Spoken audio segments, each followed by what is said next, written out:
Hey, everybody. How are you? Kathleen Jasper here. We are doing the Praxis 5412 and the SLLA 6990. We are live for our leadership exams. So I'm going to let everybody come into the webinar. We did have a little problem with the link.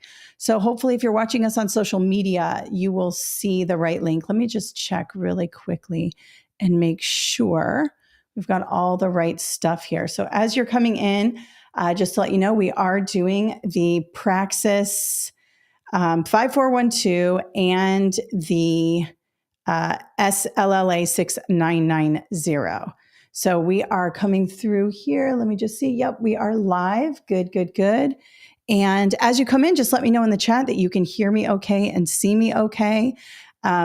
We are live for the Praxis 5412 and SLLA 6990. All right, so we had a little problem with the link. One of the wrong links got sent out, but we should be good now. Let me just make sure that we are on the right path here. 1 second. So sorry about this because it looked like we had the wrong link up on the website. So, morning, Kathleen and everyone. Greetings from Vermont. Awesome, Mary Beth. Welcome. Stephanie, awesome. I'm so glad you can hear me.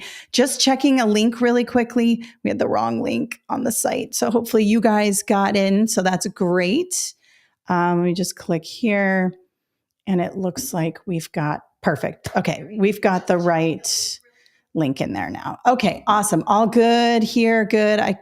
Somebody can't hear or see, hit the mute button. It's probably muted because others can hear and see. All right, we've got New Jersey, we've got Vermont, we've got a bunch of people here. Looks like Biloxi School, so that means Louisiana. Welcome, everyone. So we are doing the Praxis 5412 and the SLLA 6990. Those are the leadership exams. Now, some of you might be ready for leadership and you're like, you've been teaching for a while and you're ready to start to take this plunge into the leadership realm. And so that's good. Or you might be a brand new teacher and you're just here to kind of see how it goes. Everybody's welcome. Don't worry about that. I was thinking about leadership as soon as I started in education because I really wanted to be an assistant principal. Obviously, you have to have the experience as a teacher, but it's always good to be thinking 3 years, 5 years down the line. You don't want to live in the future and you don't want to live in the past. You definitely want to live in the present, but it's always good to have goals. And so if you're interested in kind of understanding this process, this is a great place for you. Also, if you are here to become a school leader, this is the first step in your journey, or maybe you're at the end of your journey and you have to take this test in order to get that job that you want, you're in the right place. So all are welcome here. So we've got Maryland, New Jersey, Louisiana, Arkansas, Tennessee, Mississippi, Staten Island. Awesome, Mike T. Arkansas, a lot of people from Arkansas, Louisiana, New Jersey. Awesome. All right. So we are going to be talking today about the leadership exam. Now, a couple things. I do have study guides. This test is my jam. I understand this test and most leadership exams very, very well. I have the 5412 study guide and I have the SLLA 6990 study guide. When you signed up for the webinar, you get a free study guide that's a little miniature version of this. And we're going to go through the multiple choice today. And I'm going to do the constructed response. Now, here's the two different, or the biggest difference between the 5412 and the 6990.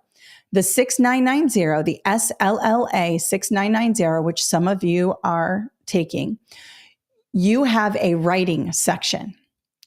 For the 5412, there is no writing. It's just straight multiple choice. But here's the thing. I think you should stay for the writing, whether you have it or not, because it's going to help you with the critical thinking you need to do well on the multiple choice. So really, really important. Just stay for the whole thing. And I'm going to get into a prompt for the writing. Now, another thing you may want to think about, if you are trying to become an assistant principal, you may have a writing task separate from this test through the district. So let me give you an example. When I became an assistant principal, I had to not only get a master's in educational leadership, a certified program, I also had to take the state exam. And then I had to do a whole interview panel thing downtown and a writing task downtown as well in order to be put in the assistant principal pool. So basically what you have to do is you have to do everything on this test, and then you have to do it over again to like get into the assistant principal pool. Some states are like that. Some states are. My state is very strict. My district was very strict on who they let into the pool. They really wanted to weed out anybody who wasn't serious or didn't have the skills. So what we're talking about today is applicable for the test, obviously, but listen to the words I'm going to be talking about today. Listen to the phrases that I'm going to be saying today, because in your interview, these are really important words and phrases. And if you have a writing task at the district office before you can even start applying for jobs, this is going to help you as well. All right. So let me have a look. Oh, Michigan, Maryland, we've got lots of people here. Cody's asking about the SSA 6991. That is the superintendent test. Here's the thing, Cody. I would stay here, even though this is for school leadership. What the way the SSA 6991 for the superintendent, it's basically all the same stuff, but just at a district level. So you're going to zoom out a little bit. Instead of at the school level, you're going to be at the district level. But all that same stuff is going to be applicable. So hang in there with us, Cody, and I'll try to like modify a little bit and say, like, if you are a district leader, this is how it would look. So I'll try to do that as we go through it. All right, another quick thing.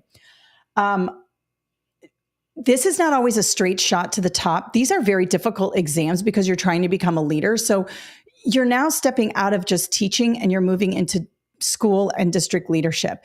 And so some people get frustrated if they don't pass this test the first time, or if they don't get the school they want the first time, or they don't make it through the interview process the first time. Being an educational leader is all about resiliency, meaning you get knocked down and you figure out how to do better the next time and you get back up. That's a big part of the interview process. And taking the test and everything else. So before we start to get down on ourselves, maybe you didn't pass the SLLA 6990 the first time. Maybe you're here because you didn't do well on it the first time. That's okay. This is not a straight shot to victory. You are going to encounter lots of failures in this process along the way. I was successful on my tests the first time and the interview process downtown, but I have to tell you, I hit a lot of speed bumps along the way trying to get a job. I was young. I had experience, but it was tough and there were some setbacks. And so I just don't want, it's hard when we fail. And especially when we're overachievers and we know the material and we know what we're doing, we think, well, obviously we would be hired or we would get the school we want. Sometimes we don't get the school we want because that's not the right path for us. Sometimes we don't get the job we want in that moment because that's not the right path for us. And it's hard for us to see that at the time. I'll give you a quick example. I wanted to be the APC, that's the assistant principal of curriculum at this high school that I really wanted to work at the beginning of my career. And I applied for it. And I really wanted to be an APC. I really wanted to be in curriculum. That was my jam. I really wanted it, right? Well, I went and interviewed and I had a phenomenal interview. I didn't know, though, that they were promoting within the school. They already had somebody in mind. They were going through the interview process because they have to, but they already had somebody they were going to hire. And it was the person at their school already, which obviously they would hire, right? Because this person, who was a great guy, by the way, had a lot of experience as well. He had already worked with the principal and the principal already knew that she wanted to hire him. Well, I went through the whole thing and I was bummed out. You know, I totally understood the principal wanted to hire within, but I didn't get the job. Now, had I gotten that job, I would probably still be in public education. I might be a principal today, but I wouldn't have my own company. I wouldn't be here with you today. I wouldn't be writing these books and all the things that I'm doing now with my own company. You know, I really wanted that job and I did not get it. I failed at getting it. And that is okay. All right. It turned out fine. I've also had major failures in leadership, in business, some of very large failures that I'm not going to talk about here today, but pretty big ones that had major consequences.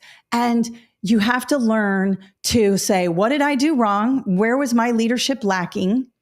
How would I change that using the data? We're always using data, right? So it can be observation data. Like I observed that I totally screwed that up.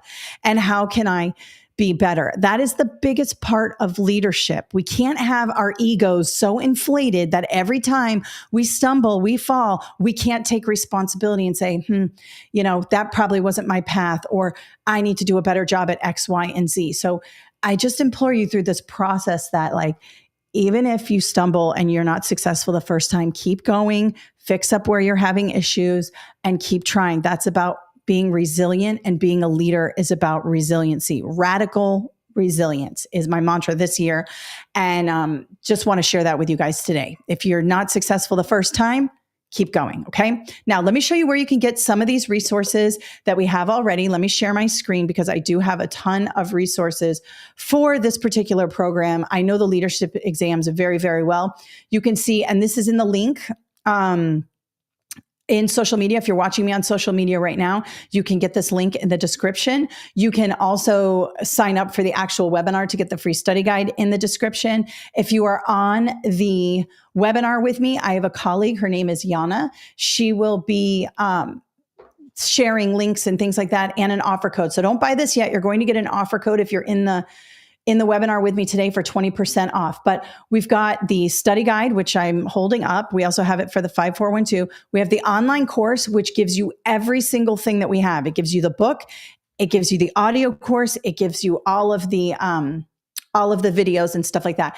And these audio courses, people are really liking them, especially to pair them with the study guide. It's just me kind of talking through a bunch of stuff. Let me show you what those look like. Here is what the audio course looks like on your phone. It's very convenient. Here are the contents. And you just go through and you kind of play. Just, this one's an intro, but they're about 18 to 20 minutes. Longest one, I think, is 25 minutes. And they're just little incremental. Let me zoom in so you can see this a little bit better. They're just it's almost like little podcasts if you're an auditory learner. They pair very well with the study guide. Now, let me just zoom out again because I'm going to go to here. Now, we also have the online course. With it comes the digital study guide. Let me share this tab instead. So, we are in the course preview here. This is what it looks like. I teach you how to use the course.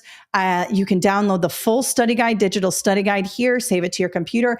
And then I have handouts and then videos and all of this information for every single content category on this particular exam. And you can see on here on the side, on the left-hand side, it goes on. And then at the end, you get the audio course option. So the online course comes with everything. Okay. Now, maybe you just want the study guide. You can get the digital study guide on our website here. You can just add to cart. It's digital.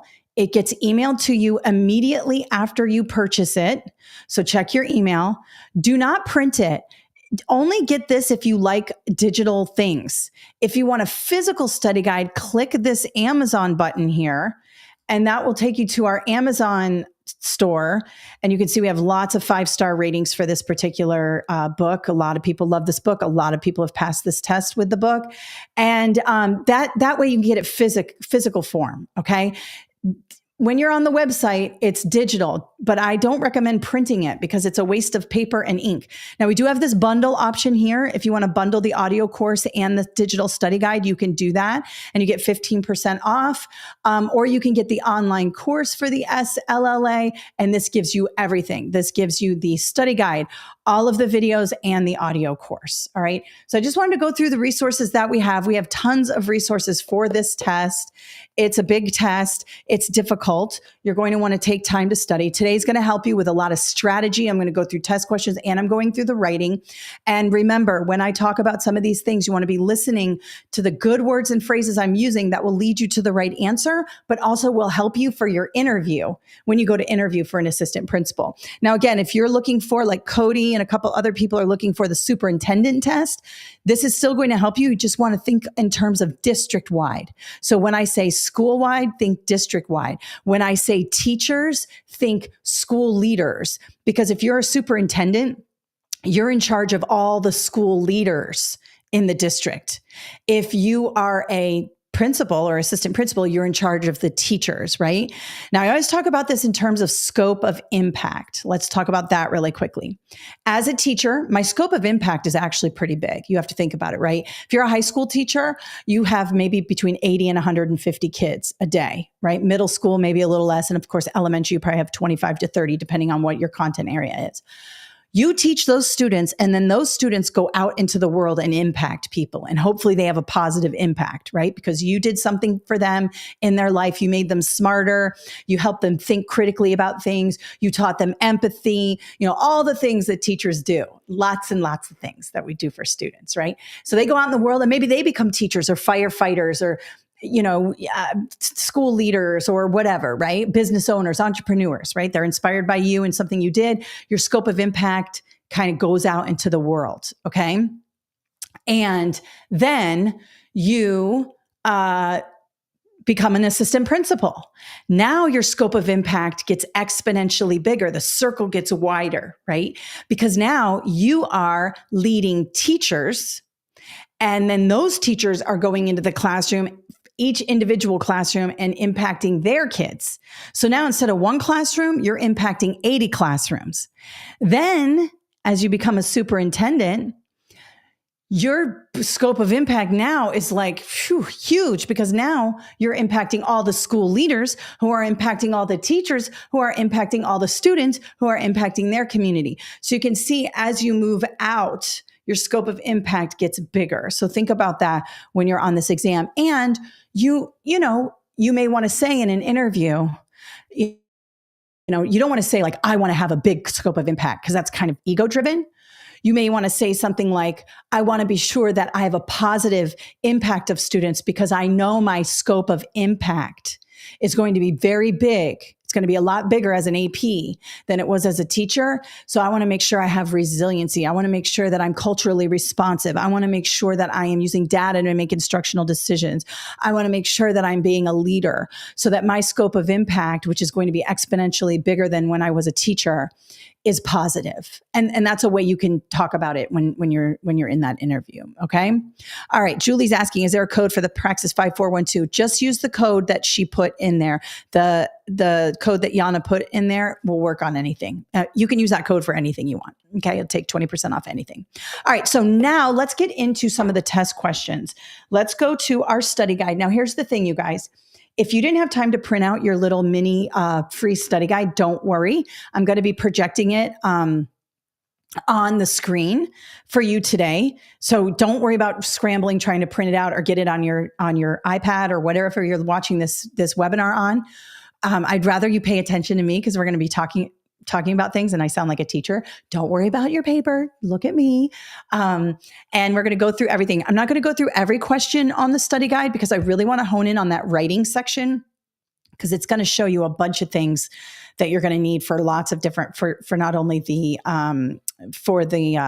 test, the multiple choice and the writing, but also your interview and just the way you interact with people. All right. So it looks like Sheila's test is on Thursday. Good luck, Sheila. I'm really glad you're here with us today.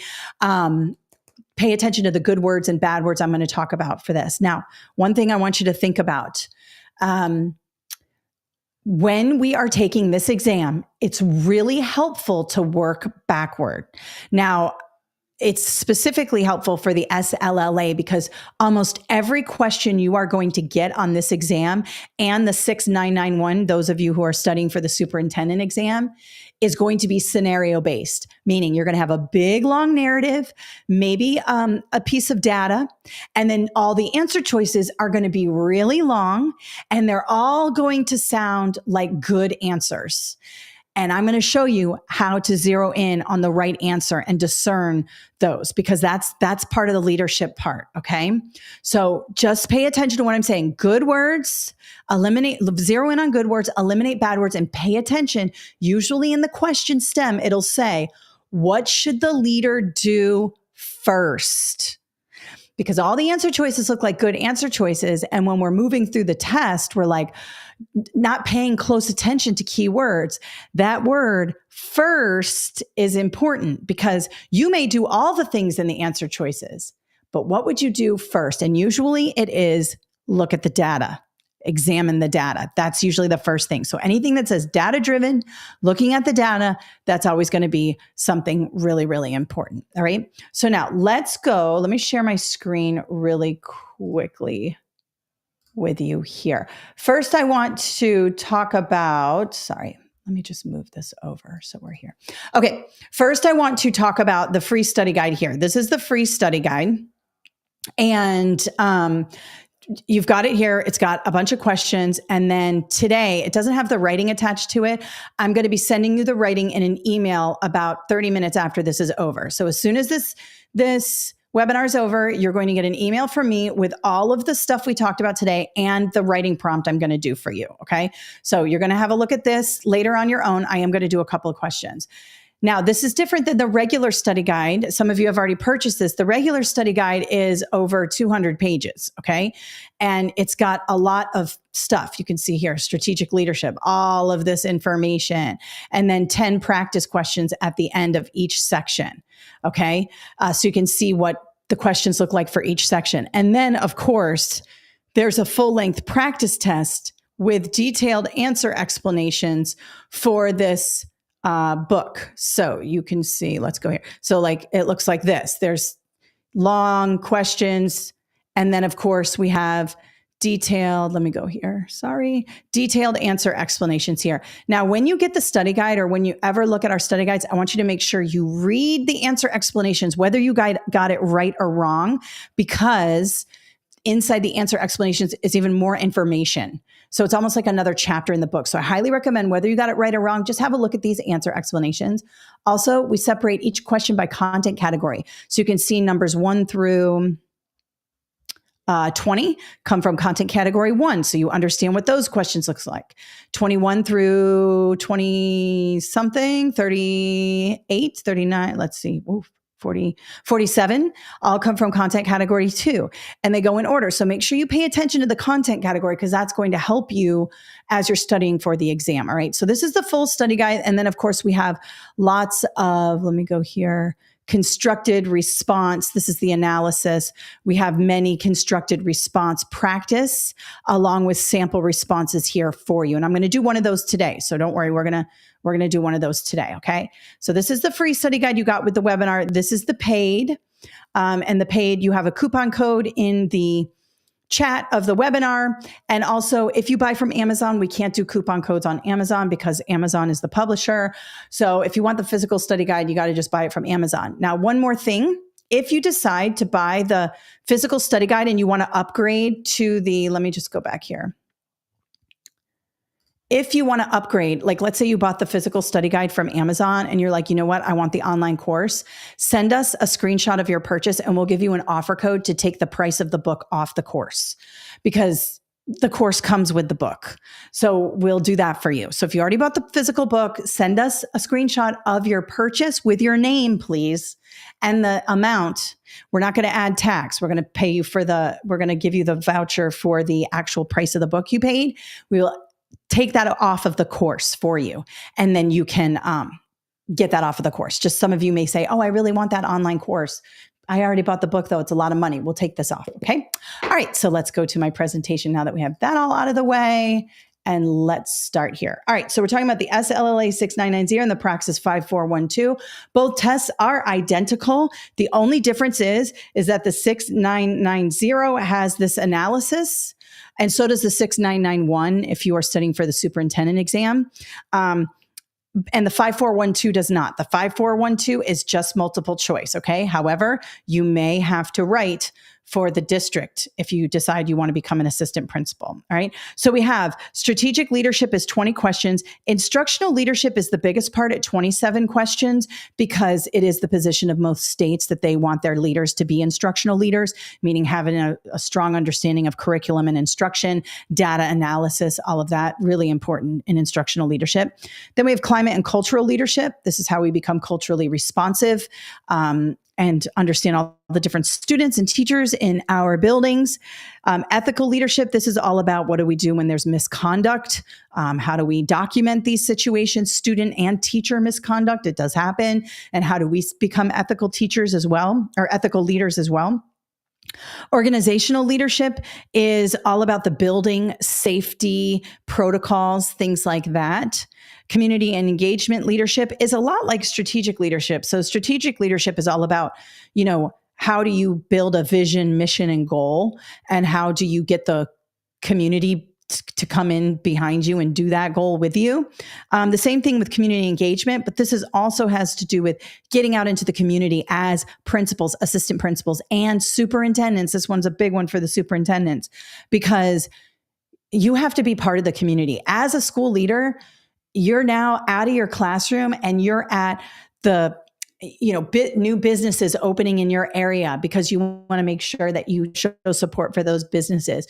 You might be at the Chamber of Commerce for some sort of event. You're at sporting events. You're working with other people in the community, especially if you're the superintendent. You're never in the office. You are always at some sort of thing, which I could never do. That kind of stuff drives me crazy. But you are out there, you are shaking hands, you are talking, you're getting people to see your vision, and you are looking at their vision and understanding their vision. And of course, you're engaging with the community that you serve.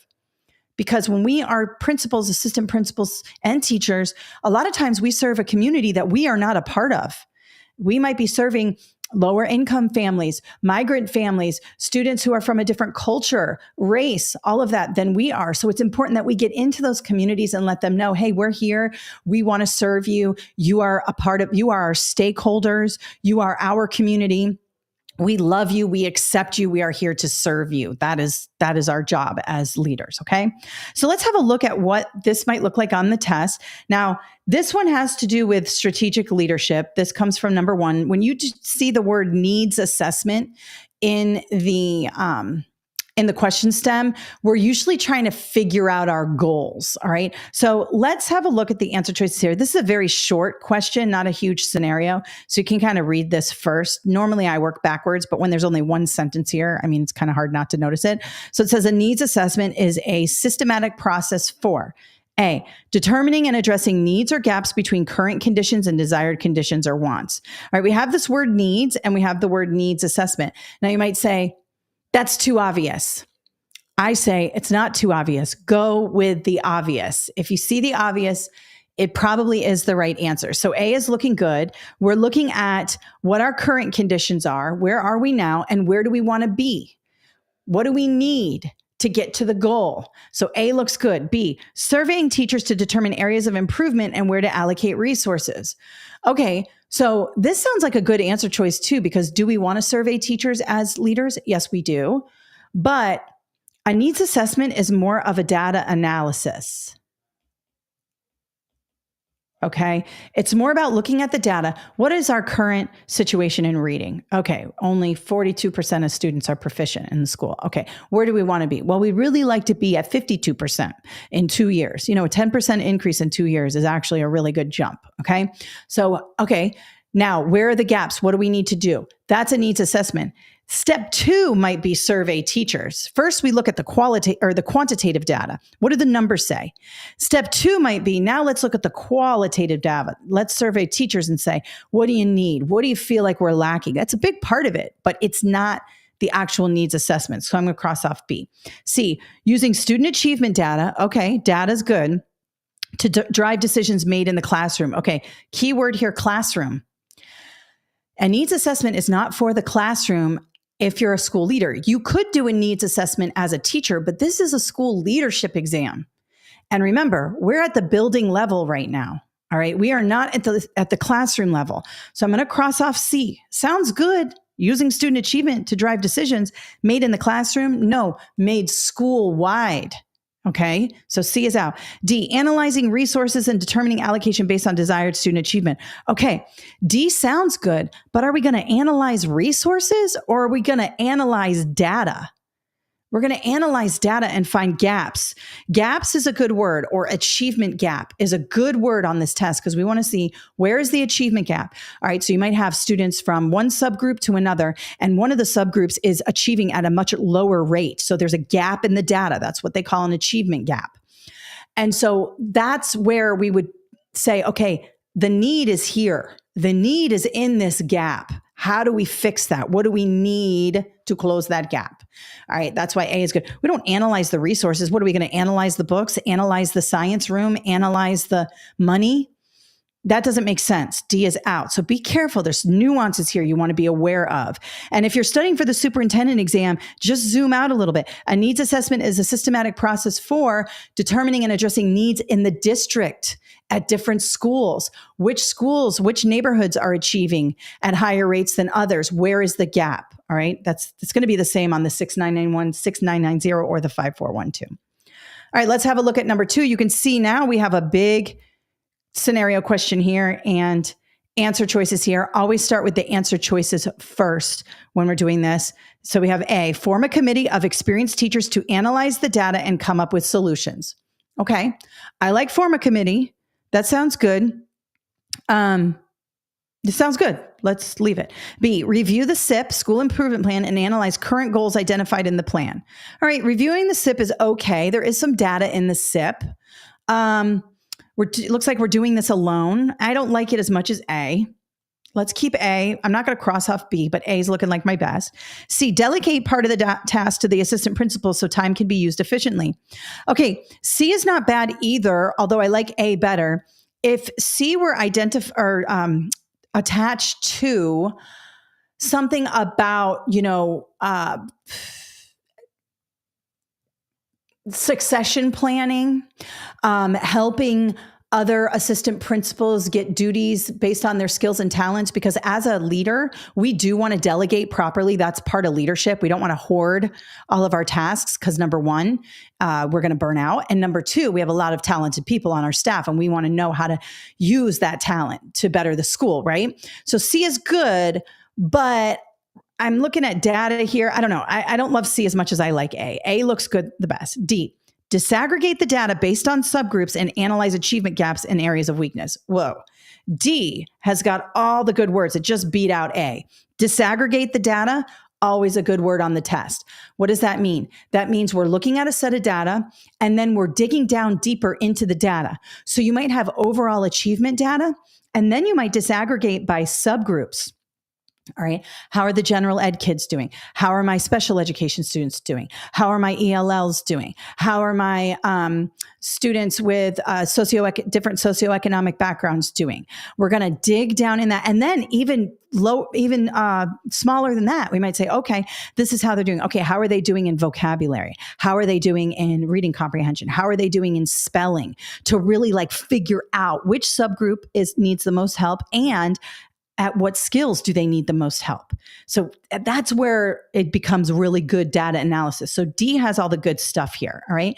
So I'm going to go with D. Let's read the question first. The principal of LES High School is working on increasing the curriculum and instructional focus. All right. We want to increase the focus to include a targeted approach. Very good. Targeted.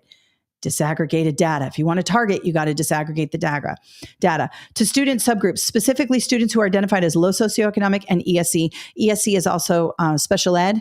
ESE stands for exceptional student education. What should be the first step? Here it is. You're going to see this a lot.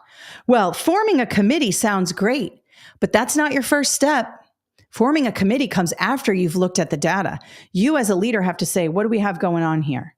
Where are the needs? Where are the holes? What subgroups are performing at what level? What skills do they need? Then you can form a committee to kind of have a discussion on solutions. You definitely should form a committee, but not before you do the data analysis. So D is the best answer. This is an example of when all the answer choices look really good and you're like, well, they all look good. Nope.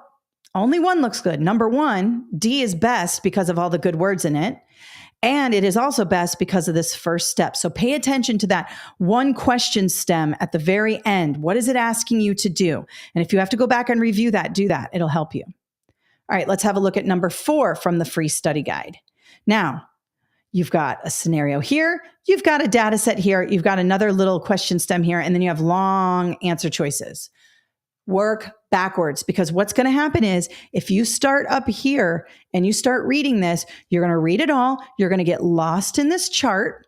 Then you're going to read this here, and then you're going to read the answer choices. You're not going to know what to do. And then you're going to have to go back and reread everything. And it's going to take up a bunch of time. All right. Start with the answer choices and see if you can eliminate anything with bad words and zero in on anything with good words. Okay. A, Should the school investigate other reading programs that may maximize reading gains for all student groups? All right, A is not bad. Should we investigate other reading programs? But I mean, it's not the worst thing I've heard, so I'll keep it. B, how can the achievement gap in reading performance between the total group and subgroup be closed? Achievement gap being closed. Good words. B is looking really good. When you see the word achievement gap or close the achievement gap, slow down, put a dot on it. It's probably the correct answer. C, what factors were most important in promoting improvement in the school's overall performance in reading? Okay, perhaps B is still my best one. D, how many students are in each subgroup and how does that impact the data? All right, that's a way to, I guess, disaggregate the data a little bit. D is okay, but B is the best one because I have the term subgroup and achievement gap being closed. All right, now I'm going to continue to work backwards. Let's read this part here, okay? After reviewing this data, the middle school principal should place the highest priority on answering which of the following questions. Well, if I'm looking at data, the achievement gap is probably the most important question. All right. Okay, fair enough. Let's have a look at the data now. So we have all students, 49 are passing or proficient, 49%. 63% are making gains. That's actually pretty good for making gains, 63%. But you can see here, low socioeconomic students are much lower than the all student number. Okay, this is year one. Year two, all students passing did go up from 49 to 54. Good, but the low SES were still a little low. We did go up. That's good. That's good. All achievement should be celebrated, but we still have a ways to go. And you can see that making gains, it only went up 2% here. And we went up 3% here. So we still have an achievement gap here. All students are performing at 49%, while low SES at 43%, more than 10%, more than 15% less. So we need to close that achievement gap. So again, B is my best answer. Now, if I really just want to make sure, let's go up to the top. The principal at ABC Elementary has implemented a new district reading program. She continuously monitors the progress of the program. Below is the data from the first 2 years of implementation. All right, well, just to take this even further, B is definitely the right answer. We want to look, when you're looking at subgroups, you're looking at achievement gaps. You're trying to figure out where's the gap and how do I close it, all right? So B is for sure the best choice. But if we were just to kind of take a look at this, because you're going to be asked to analyze data as school leaders, you can see that year one and year two, there is an improvement of year two. So whatever this principal did, this new district reading program, it looks like it's working. We may have to tweak a few things to get even more gains, but I would stay the course here. I might target more in the low SES kids, because low socioeconomic kids, because they still have a ways to go. But it is moving kids up. We went from 33% to 39% in passing. That's not bad. A 6% increase in a year is pretty good. And then we went from 45 to 47. Still moving up. So we are making gains here. Now, if we looked at A, should the school investigate other reading programs? No, we should not, because we're making gains. So A is definitely out. Even though we know we went with B before we even read anything, now we can definitely cross off A. What factors were most important in promoting student achievement in the school's overall performance in reading? We can't tell that here. We're just looking at overall passing scores and making gains. So C is out. How many students are in each subgroup and how does that impact the data? That doesn't matter. It doesn't matter if there are 50 kids or 150 kids. It's about percentages here. And that would not be a good measure for me to look at. So B again is the best answer. So a few ways to look at it, but notice by working backwards, I got the right answer before even looking at the chart because of those good words: achievement gap being closed and how can we increase performance. All right, let's have a look at number 8 from the study guide here. Let's have a look at the answer choices because this is really long and I don't want to get turned around. Provide differentiated instruction that builds on students' unique strengths and experiences. Okay. Provide differentiated instruction is a good word. I love differentiated instruction. I want my students or my teachers to do that. So I would want to support them with professional development that does that. B, incorporate project-based learning activities into the curriculum. That's also good, but not as good as differentiated instruction. Differentiated instruction targets students based on their abilities and what they need. and their unique strengths and experiences. So A is still my best one so far. C, develop individualized performance criteria to drive instruction and assessment for each student. All right. C sounds good. But how are we going to develop individualized performance criteria? That means we're giving students individualized test performance criteria. They have to achieve on a standardized assessment. If we throughout the year tell teachers to develop individualized performance criteria, we're not really doing those students a service. Now, maybe on formative assessments we could do this, but overall, I don't like C. It sounds good, but it's not. Each kid gets its own performance criteria.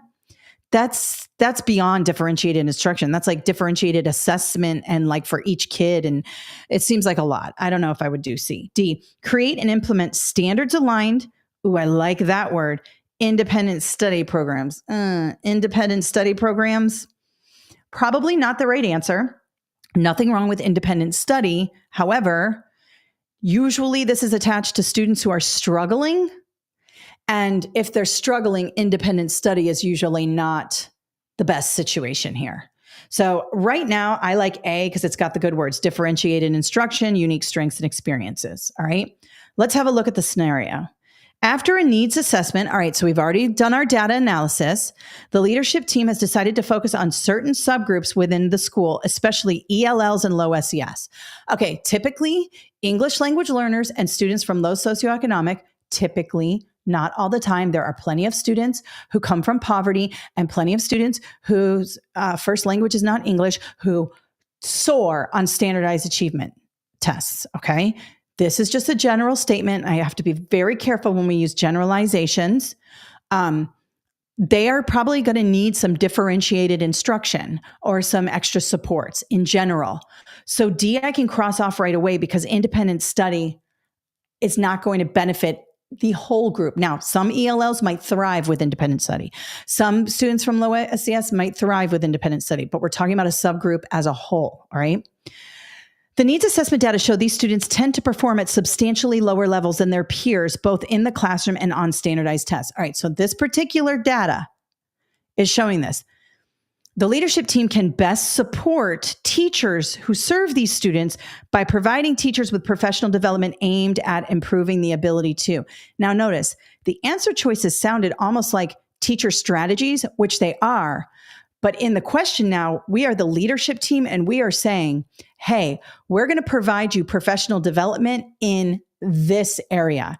And the best thing to do would be differentiated instruction and on unique strengths and experiences. Notice, we're taking a strength-based approach here. We don't say, because those students are low achievers and they can't do it.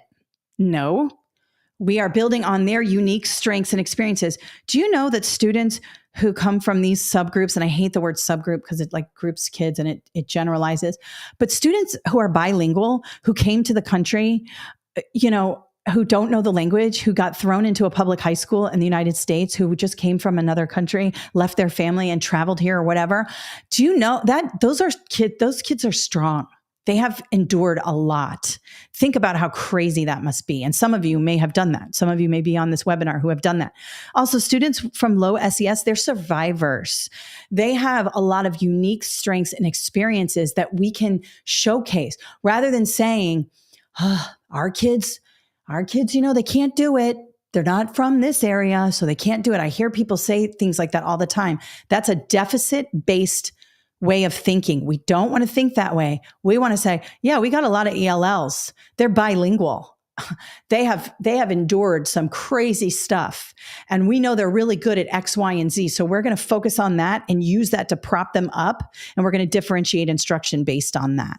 We've got students who come from poverty. They're survivors also. They know how to do more with less. They know how to, push through things. Just coming from a strengths-based mindset rather than a deficit mindset. Always think about diversity as an asset, not a detriment. It is an asset. And A does that. Incorporating project-based learning is okay, not as good as A, because what about it? We need to differentiate it. Develop individualized performance criteria probably is the distractor. That's the almost correct answer. But differentiated instruction is better.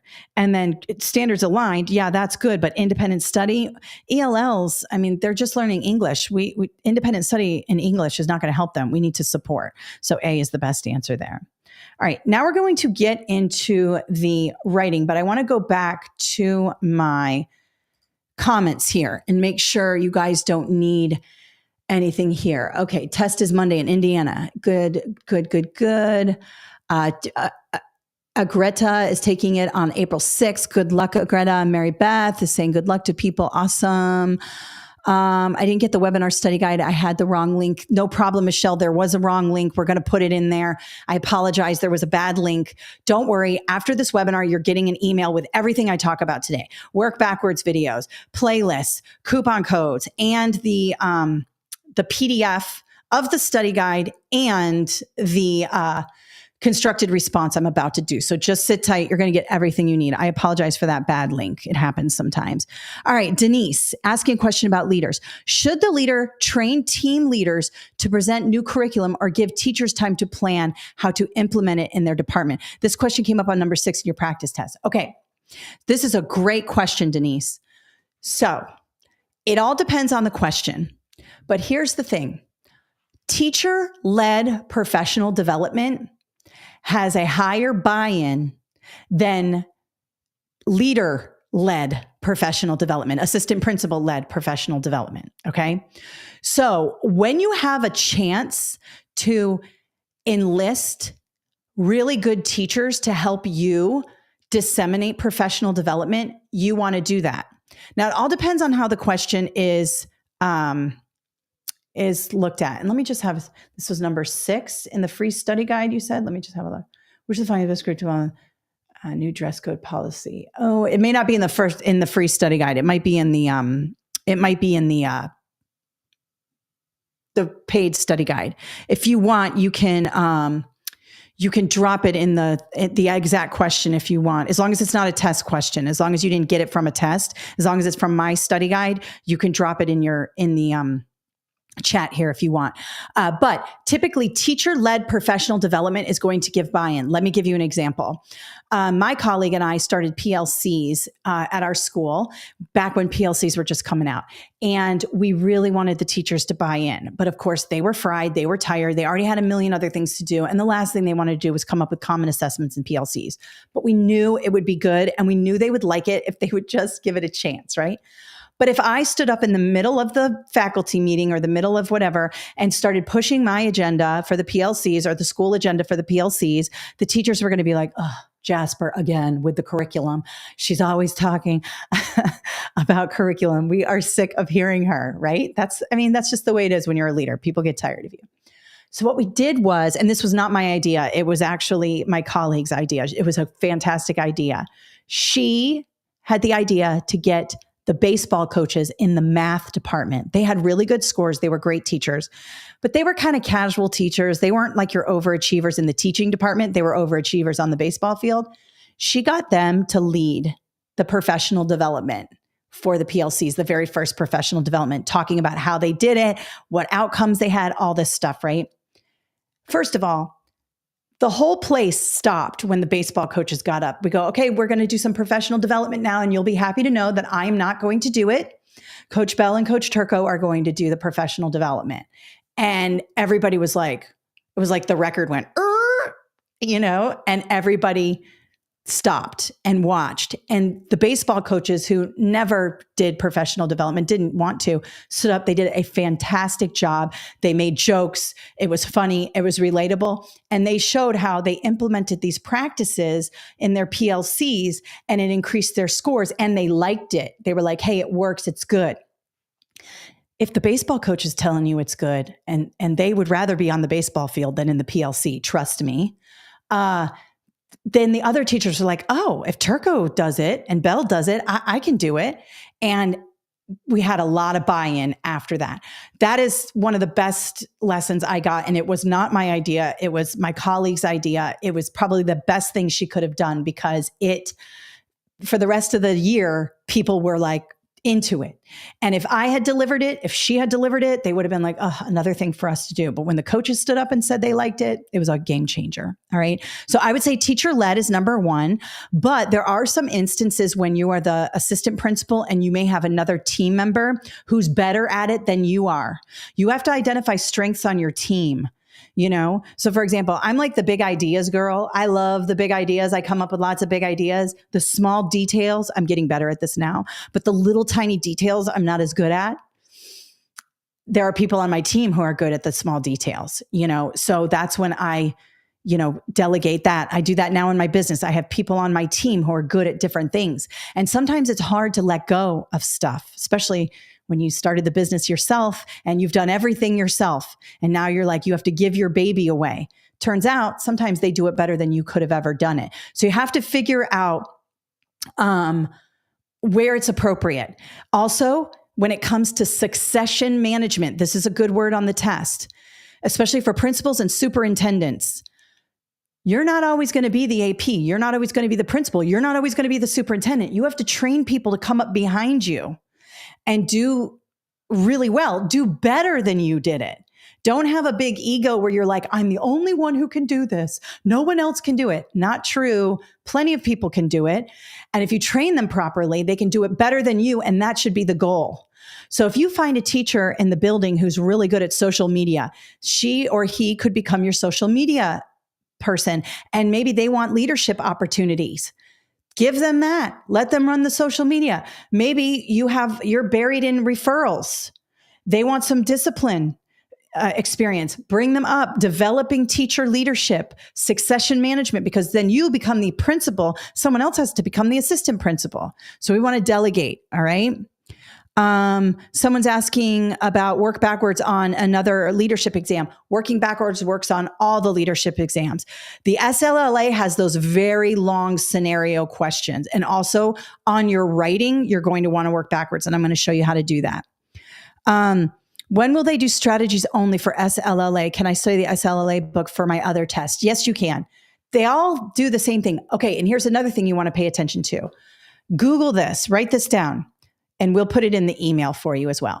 PSEL, Professional Standards for Educational Leadership. I used to project them on the screen and go through them, but that's a copyright violation. You're not supposed to do that. I didn't realize that when I did it before, so I don't do it anymore. Nobody got mad at me. I just don't want to do it. Those are the professional standards for educational leadership. They're national standards. And this test and any other test is aligned to those standards. So you need to make sure you look through those standards. You do not have to memorize them, but you want to get to know the language. And this book is aligned to them as well. Okay. Knowing your weakness is key to building a successful team. Yes, indeed. You got to let the ego go. Very good, Mike T. You got to let the ego go. You're not going to be good at everything. Surround yourself with really good people. That's part of leadership. I wasn't very good at that when I first started out in business. I was really territorial about my stuff. It's my company, and then I realized you let things go and people do it better than you do. And now I have free time to do other things and make new products. So it's hard to do, but you gotta do it. All right. Looks like we're good here. All right. So let's talk about the writing. So I'm going to go back over to my presentation. You don't have this in your free study guide. I'm sending it to you in the follow-up email. Okay. So, and again, I'm going to do it my way. You can take this prompt and rewrite it your own way. Choose 3 different other things. I'm going to show you some things I might do. The same with the constructed response in the SLLA. There are 4 prompts here. You might work through them already and go, oh, that's it. No, it's not it. Look through them again and try to answer it with different strategies and different approaches. You can write to them 3-4 times. So try that. That will really help you try to expand on your ideas. Okay. All right. So let's go to my thing here. All right. So this is what a writing prompt is going to look like on your SLLA 6990 or your SSA 6991. Now, this is building-wide achievement data. If you're taking the superintendent exam, it would be district-wide It would be schools. But it's all the same. You're just zooming out. Remember, you're just zooming out. And if you're taking the 5, 4, 1, 2, you're not going to have this, but this is going to help you with the multiple choice. So just stay here. Now, I want you to start with the tasks first. They will either be numbered 1, 2, 3, or they'll be bullets. And above it might say your task or tasks. The reason why you want to start with this first is because when you do, you're better prepared to present a response. You're setting the purpose for what you're trying to do. If you start up here and you read all the way down, you're going to have to go back and reread. What I like to do is read the tasks first and use my scratch paper, and you will get some scratch paper or a dry erase board to write down your ideas and organize your thoughts. Now, typically when I have 3 bullets here, I do 3 paragraphs. If there are 2 bullets, I do 2 paragraphs typically. And the reason why I do that is because it organizes it for the grader, the people grading my essay. I want to make it very clear what I'm trying to do. And if there are 3 paragraphs, paragraph 1 is going to satisfy bullet 1, paragraph 2 is going to satisfy bullet 2, and paragraph 3 is going to satisfy bullet 3. Just keep it nice and organized. The other thing, and I have to say this to all you school leaders out there, be brief. Please don't be long-winded on this. I can't tell you how many people say, I cannot get the writing portion. I can't pass the writing. And then this was back when I did one-to-one consults. I don't do that anymore. Please don't send me your writing. I don't have enough time. There are thousands of people who are like, hey, can you have a look at this writing? And it's like, I cannot look at thousands of essays. But I'd look at it and it's like on and on and on. And it's just too much. Okay. Just say what they want you to say and be direct and be specific, and then go to the next thing. Don't go on and on. Nobody wants to read a dissertation, okay? Just keep it brief and direct, all right? So number 1, paragraph 1 is going to be conduct a nuanced analysis of the provided mathematics achievement data. All that means is summarize this data here. We're just going to pick out a few things and we're going to talk about it, all right? So you can see right away, 8th grade is scoring better than anybody else pretty much across all areas. So 8th grade's got it going on here, just briefly, all right? 7th grade looks like it's struggling the most here. So 7th grade looks the lowest, 6th grade looks like it's number 2. So I might just briefly go, okay, 1st place, 2nd place, 3rd place, just to put it in my brain. I'm not going too much into it. Okay. We can see that special education is a little low. We're much lower than the overall performance. That's typically going to happen. Okay. But you could see 6th grade's English language learners is the highest above all of these guys here. So they must be doing something in the ELL department here. Actually, I got to take this back. Sorry, I jumped the gun. 6th grade is number 1. See, this is what happens when you disaggregate the data. 6th grade is number 1. They're the highest. Sorry about that. It looked like 8th grade was. 8th grade's a close second. All right. But their special education is a little higher. Their low SES is a little higher. They're kind of the same. They're running neck and neck here, I guess you would say, in different areas here. But 7th grade is struggling a little bit, especially in the special ed and the ELLs. Okay. So we've got subgroup data going on, little things here. Okay. And then discuss ways to implement practices to measure student progress throughout the school year. Well, right away, I don't even have to read the scenario. To measure student progress, how do we measure student progress? We measure it by using assessment. We measure it by using assessment. And so what we want to do is we want to make sure that we're using formative assessments, summative assessments. You can decide which one you want. You can decide if you want to use summatives or whichever one you write to best.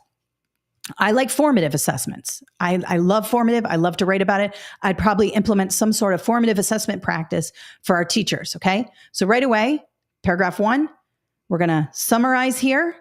And then we are going to figure out a way to measure, and measure is assessment, okay? And probably we're going to measure throughout the year. Progress monitor, another good word, progress monitor, okay? All right, the second bullet, formulate a comprehensive strategy for engaging teachers in this process so they are properly trained, very important, to use data to make instructional decisions.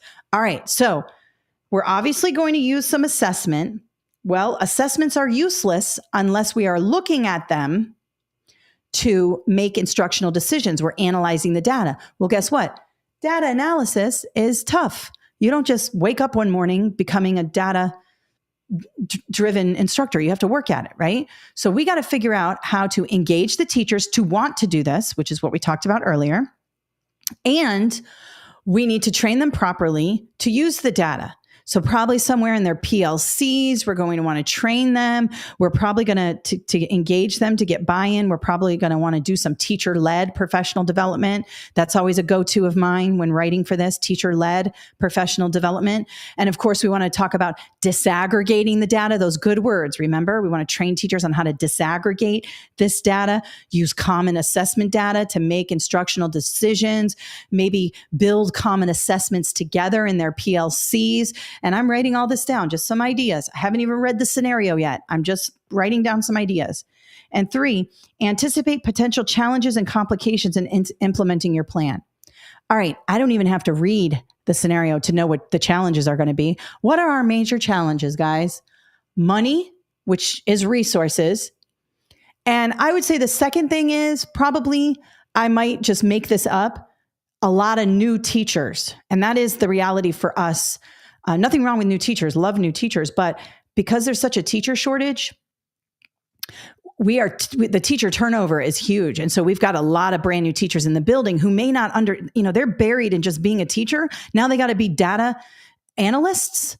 It's a lot. So I would say potential barriers in any situation are going to be time, money, and novice teachers. So I'm going to just go here, resources, because it says potential challenges, resources and new teachers. Okay. So money and new teachers. All right. Now I've already looked at the data a little bit. Let's just have a look at this. The extant or the existing school improvement plan incorporates new mathematics curriculum, tailored professional development for teachers, and additional resources aimed at struggling students. In your assessment, you discern that the plan, while research-based, lacks mechanisms for measuring students' progress. Okay, so we have an existing school improvement plan that is research-based. That's good. And it's got all these bells and whistles, but there's no measuring.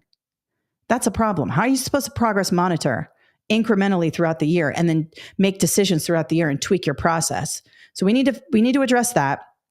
And that's going to happen in number 1. Then we got to figure out how to get the teachers to buy in. And then we're going to anticipate barriers here. All right. I don't even have to read this. I know what it is. It's the mathematics achievement for this year for a middle school, but you may want to read it just in case. But notice that I already came up with my plan before I really read anything. Okay. All right. So now paragraph 1 is going to be analyze the data and identify a way to measure progress throughout the year. Paragraph 1. I apologize for all the writing on the page, but this is a writing thing. All right. Paragraph 1 here.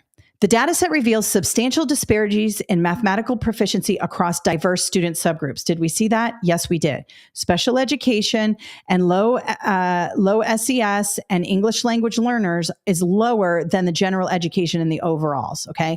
And that's typical. Those are the subgroups who are going to perform in general lower. Not all students perform low, just in general, those subgroups. And now I get specific. This is very important when you're writing. For example, tells the grader, I'm about to give you a specific example. Really important here. For example, special education students manifest a particularly low achievement rate of 28 to 35%. All right. So that is something that I'm being specific about. All right. And that is something that I can talk specifically to. Just want to make sure that we're still good to go here. Yes, we are. Okay. And I give the specific percentage here, depending on the grade level. Here we go again. Similarly, English language learners and students from low socioeconomic backgrounds also underperform. So I'm getting specific. That's it. That's the whole thing there. I just did a little analysis, a nuanced data analysis.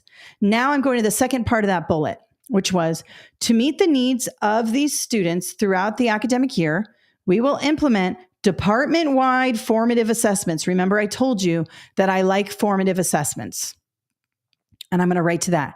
And we're going to do it department-wide. All right. This approach uses periodic, low stakes assessments and student self assessments to monitor progress, good word, providing real time feedback that can be used for instructional adjustment or making instructional decisions or tweaking instruction, however you want to say it.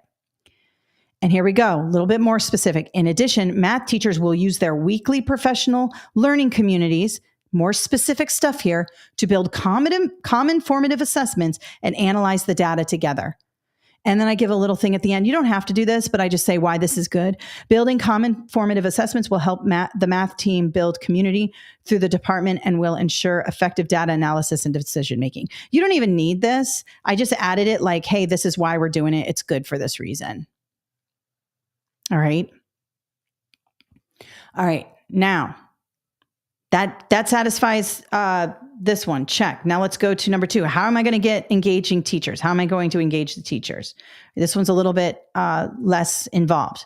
Here we go. The next step is to implement a comprehensive strategy for teacher engagement. I tell the reader of my essay, now I'm moving to teacher engagement here. In this process, implementation will include professional development and data literacy and effective PLCs. All right. So I'm going to take what I said in the paragraph 1, and I'm going to train my teachers in data literacy, data analysis, and how to run effective PLCs, because those are the 2 things I said I want to do, where teachers will learn to design common assessments as a team. And here's the good word, disaggregate the formative assessment data these assessments produce. The professional development will be, we talked about this before, teacher-led, with 2 respected teachers from the team administering the training. So this is specific. This is specific. PLCs is specific. Disaggregating data is specific. You can't just say, I'm going to train teachers. I'm going to engage teachers. I'm going to get buy-in from teachers. Okay, that's great. How? Be specific. What are you going to do? And we said that here. Administration will be available to support the process. To support our new teachers, novice teachers will be paired with instructional coaches skilled in data-driven instruction. So I address the novice teachers that we have. So we're going to pair them with instructional coaches or seasoned teachers. All right, now that satisfies number 2. How are we going to engage? And how do we know they're properly trained? I talked about that and I was specific. Number 3, anticipate potential challenges, potential barriers. All right, we said money, which is resources, and novice teachers. Anticipating challenges and barriers is important for us to be successful. You could just start here. The 2 biggest barriers to this plan are time constraints and lack of experience. Oh, I didn't go with money. I went with time. Time is resource. Time is your biggest resource anyways. So time is money, to be honest. So time constraints and lack of experience within the department. So we have a lot of new teachers and we don't have a lot of time. To combat the time constraints, we will budget reallocations to fund substitute teachers. Notice how specific this is.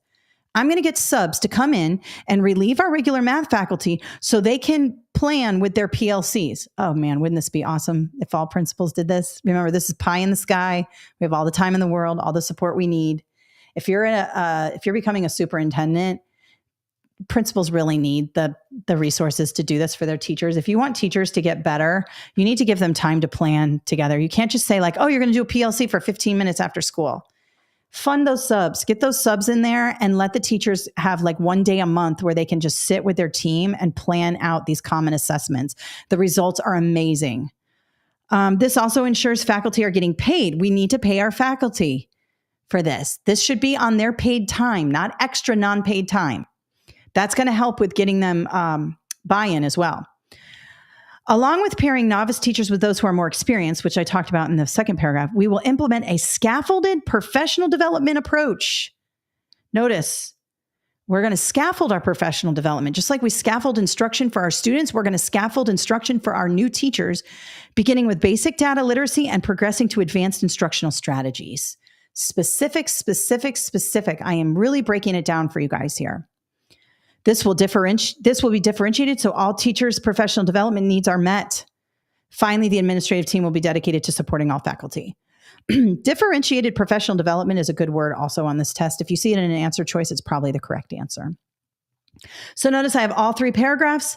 I give an overview and then I get specific into exactly what we're going to do. I use good words like monitoring progress, formative assessments, professional learning communities, analyzing data, disaggregating the data.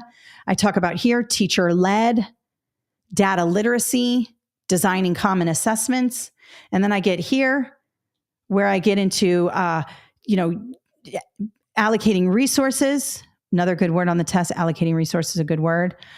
Differentiated professional development, scaffolded professional development, all good words. This would have get me all points on the writing.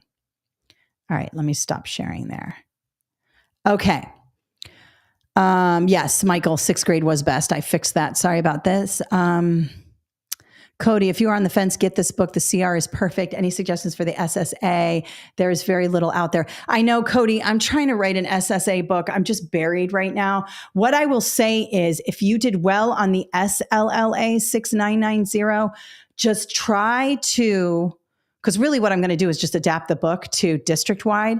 Just pull your view out a little bit and go district-wide. So when it says teachers, think principals. When it says school-wide, think district-wide.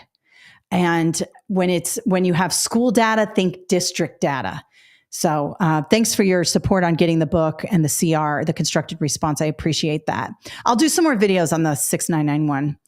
All right, D, is it best to bullet your response in the constructed response questions?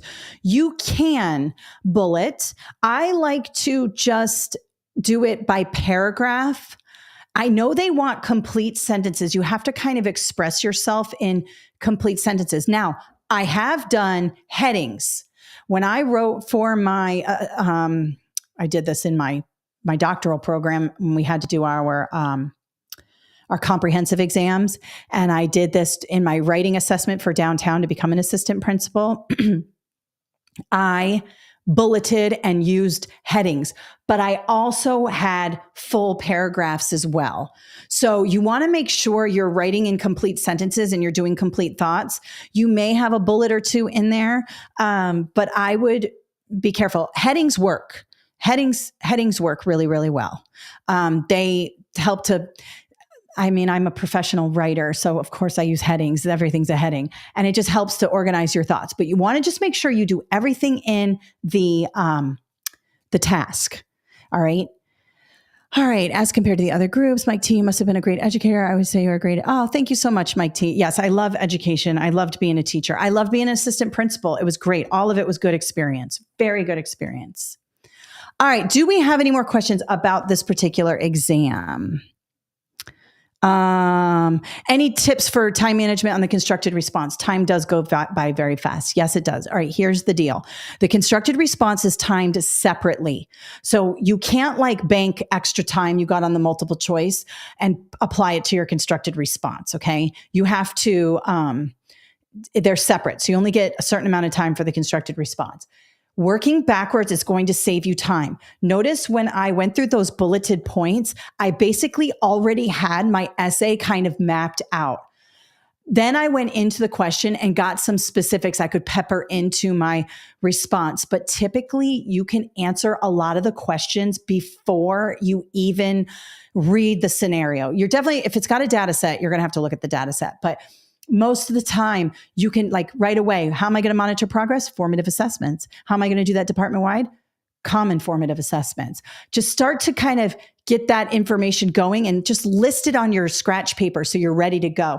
You don't want to just read the whole thing and then go, okay, now I start writing. Just jot some things down. Maybe even put your paragraphs in order while you're reading the bullets. Okay, paragraph 1, do a heading.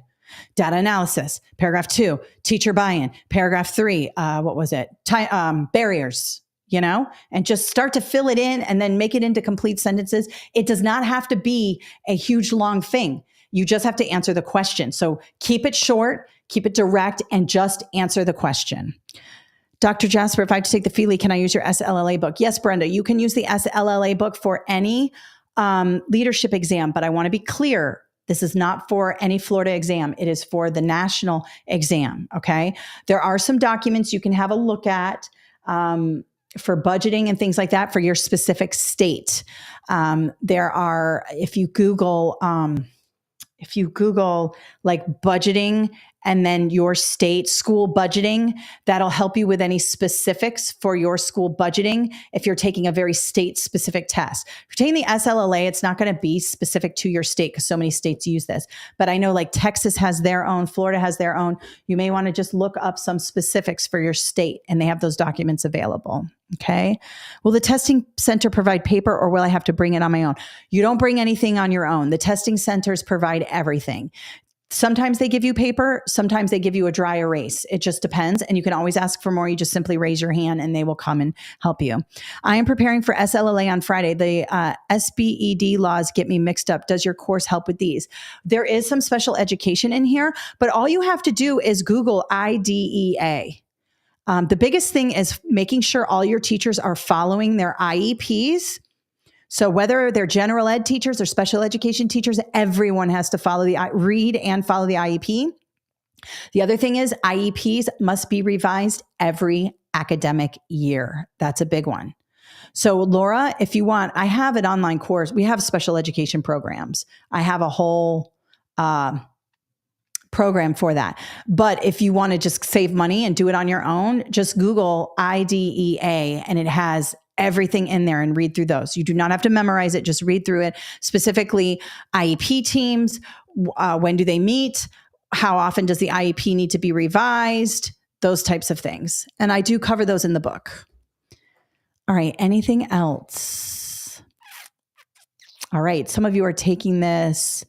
Yes, Brad, they are also allowing virtual remote testing at home. Yes, they are. And I believe you use a dry erase packet when you do it at home. Somebody mentioned that in the groups. So I think you get a dry erase when you do it at home. But yeah, they are still doing that. All right, everybody, listen, remember, it's not a straight shot from here to being an assistant principal. There's going to be failure along the way. Keep chipping away at it. You're going to get better every time. If you're interested in more resources, let me just show you really quick where you can get some more free stuff. Of course, my YouTube channel has got tons of stuff here. Also, I have some special ed videos here too for you guys, those of you who are asking about the special ed laws on the SLLA. Also, where's my test strategy? This test strategy playlist is going to help you. I also have an SLLA playlist. Let me go here. Where is it? It is somewhere in here. I don't want to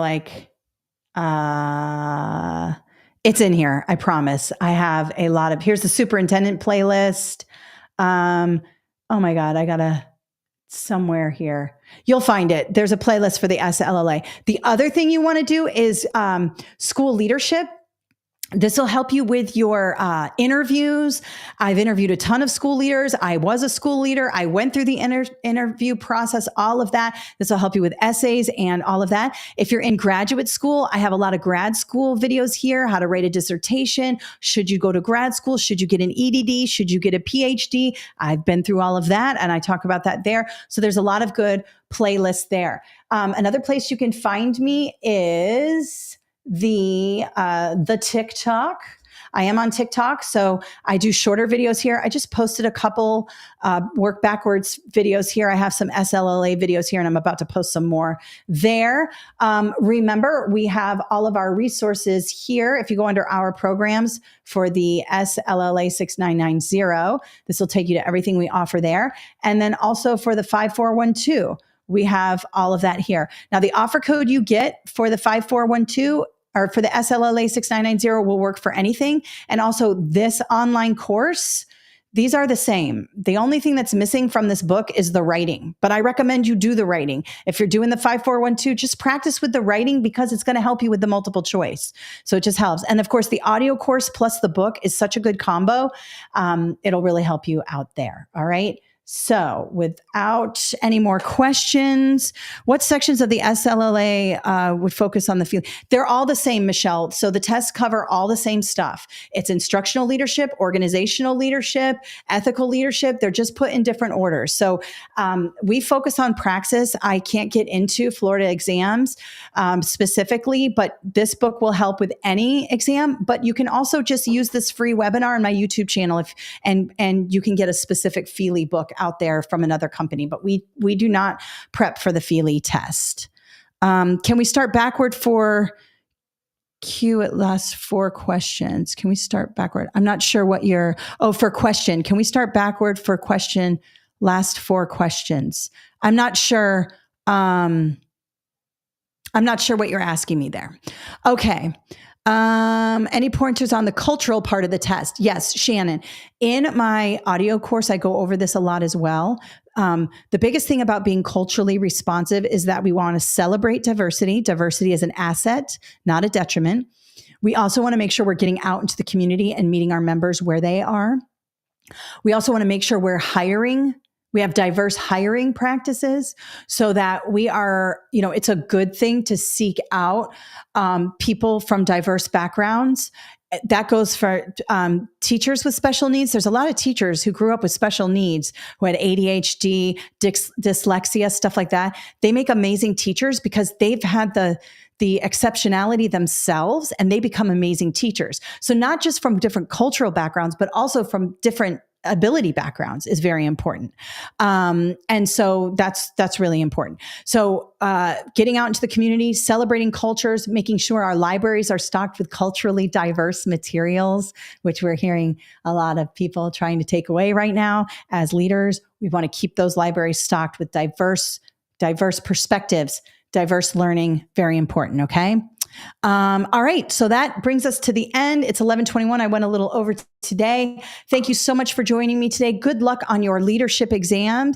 And I wish you well. If you have any questions, you can email us at info@kathleenjasper.com and be on the lookout for an email from us.